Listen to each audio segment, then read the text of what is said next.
श्री कृष्ण का पांडवों पर आई विपत्ति में अपनी अनुपस्थिति को कारण मानना। भगवान श्री कृष्ण बोले, राज, यदि मैं पहले द्वारका में या उसके निकट होता तो आप इस भारी संकट में नहीं पड़ते।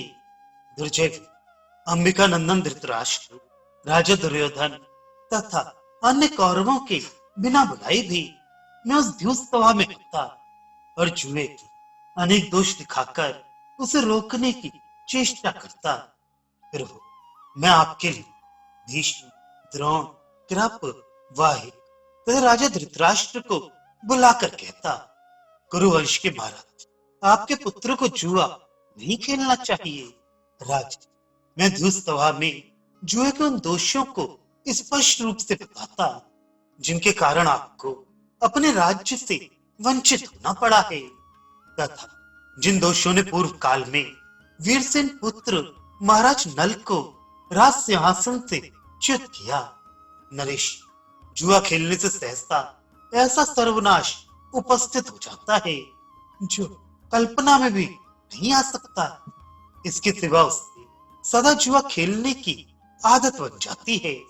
यह सब बातें मैं ठीक ठीक बता रहा हूँ। स्त्रियों के प्रति आसक्ति, जुआ खेलना, शिकार खेलने का शौक और मद्यपान, ये 4 प्रकार के भोग कामना जनित दुख बताए गए हैं जिनके कारण मनुष्य अपने धन ऐश्वर्य से भ्रष्ट हो जाता है।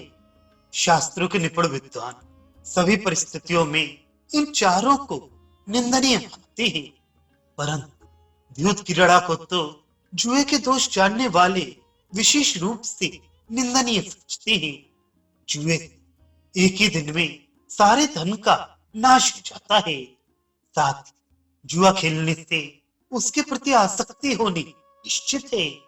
समस्त भोग पदार्थों का बिना भोगे ही नाश हो जाता है और बदले में केवल कटु वचन सुनने को मिलते हैं। कुरुनंदन, ये तथा और भी बहुत से दोष हैं जो जुए के प्रसंग से कटु परिणाम उत्पन्न करने वाले हैं। महाबाहु, मैं धृतराष्ट्र से मिलकर जुए के ये सभी दोष बतलाता। गुरुवर्धन, मेरे इस प्रकार समझाने बुझाने पर यदि वे मेरी बात मान लेते तो कौरवों में शांति नहीं रहती और धर्म का भी पालन होता।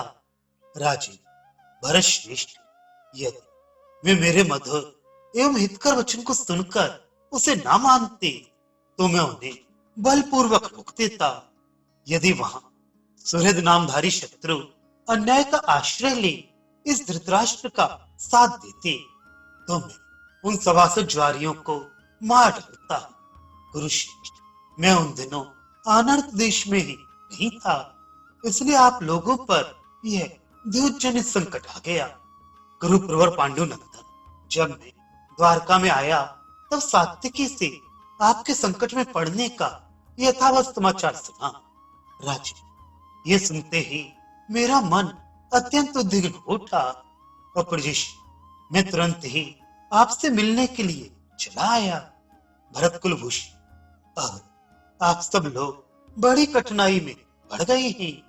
मैं तो आपको सब भाइयों सहित विपत्ति के समुद्र में डूबा हुआ देख रहा हूँ।